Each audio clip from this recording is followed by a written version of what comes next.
हमारी संस्कृति, हमारे संस्कार सदा रहें हमारे साथ। सब्सक्राइब करें तिलक।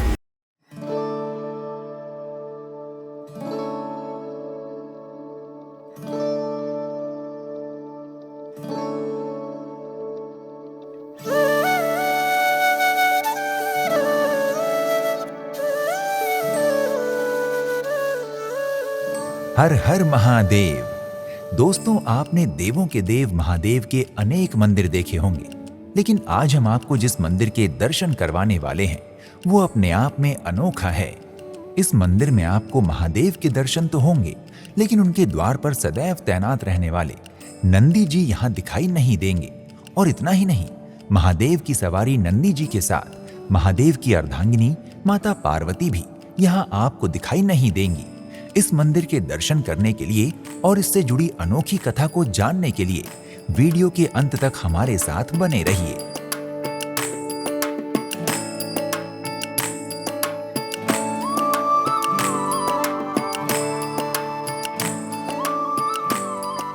भारत देश के महाराष्ट्र प्रांत के रत्नागिरी शहर का नाम तो आपने अवश्य सुना होगा।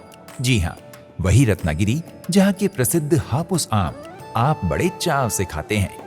सह्याद्री पर्वतमाला और अरब महासागर तट के निकट बसा रत्नागिरी अपने विभिन्न बंदरगाहों के लिए देश भर में जाना जाता है।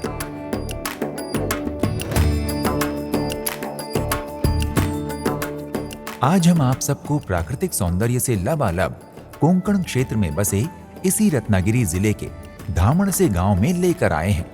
और इसी कस्बे में वो मंदिर है जहां भगवान शिव अपने वाहन नंदी और देवी पार्वती के बिना ही विराजित होकर रत्नेश्वर महादेव के रूप में हम सबको दर्शन देते हैं।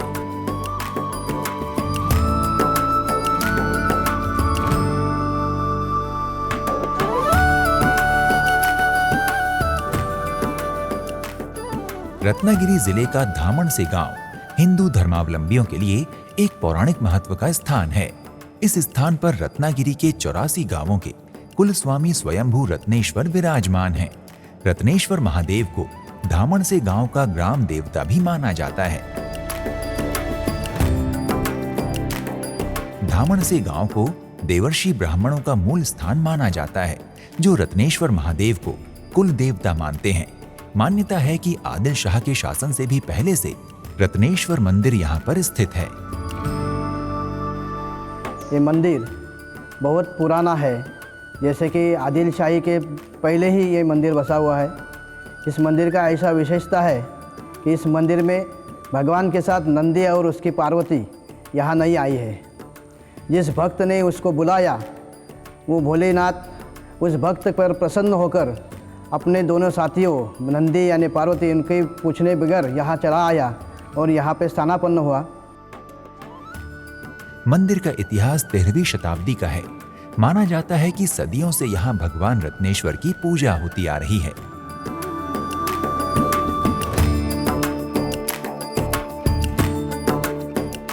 ये मंदिर यहाँ बहने वाली सोमगंगा नदी के तट पर स्थित है। धामण से गांव में रत्नेश्वर मंदिर के अलावा भी अनेक धार्मिक स्थान हैं, जैसे मनई मंदिर, कालिका मंदिर, जखमाता मंदिर, श्री दत्तगुरु देवस्थान, साईं मंदिर, हनुमान मंदिर, बौद्ध समाज मंदिर इत्यादि।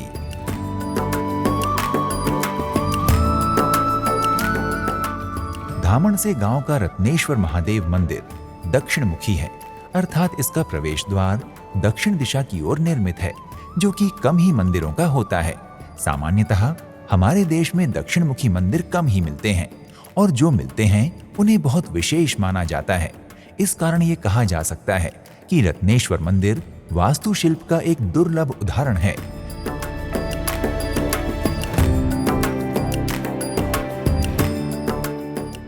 मंदिर का मुख्य द्वार साधारण किंतु विशाल है।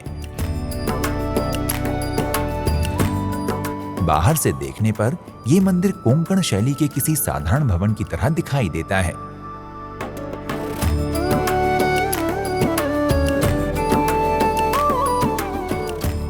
कुछ वर्षों पूर्व तक यहाँ मंदिर के नाम पर केवल मंदिर का गर्भगृह ही था, लेकिन अब गर्भगृह को स्वयं में समाहित करता हुआ एक विशाल मंडपनुमा हॉल यहाँ पर बनवा दिया गया है।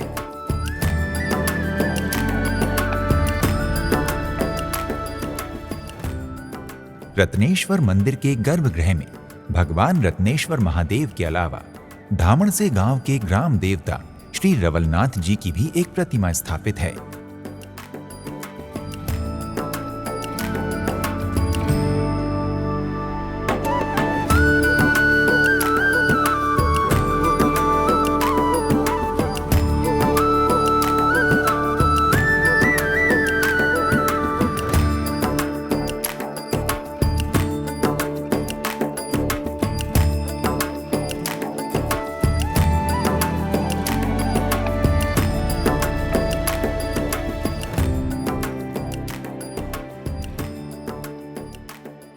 रत्नेश्वर महादेव मंदिर के गर्भगृह में भोलेनाथ के साथ साथ ब्रह्मा जी तथा विष्णु जी के नाम की पादुकाएं भी रखी हुई हैं। इस प्रकार एक ही स्थान पर ब्रह्मा विष्णु महेश यहाँ दत्तावतार रूप में भक्तों को दर्शन देते हैं।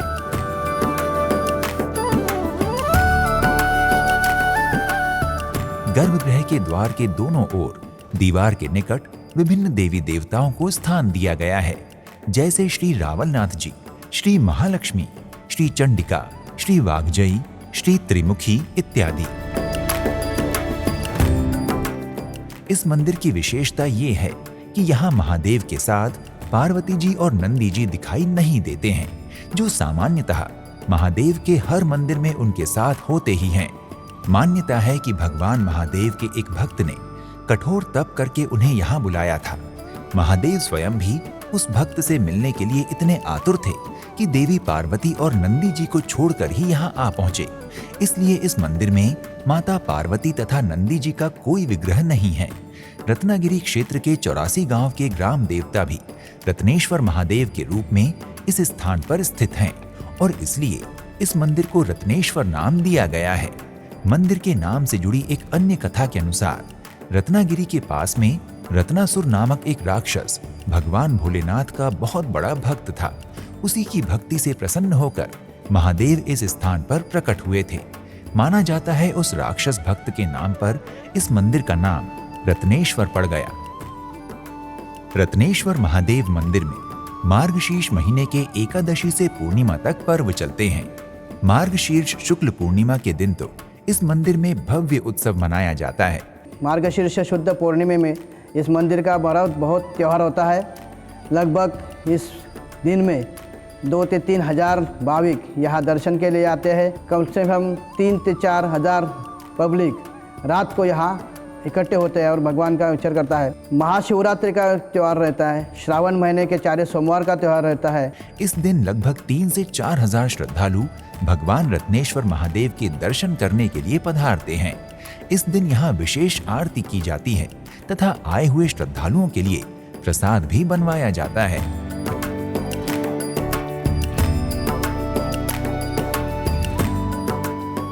मान्यता है कि इस मंदिर में जो भी मनोकामना सच्चे हृदय से मांगी जाती है, रत्नेश्वर महादेव उसे अवश्य पूर्ण करते हैं।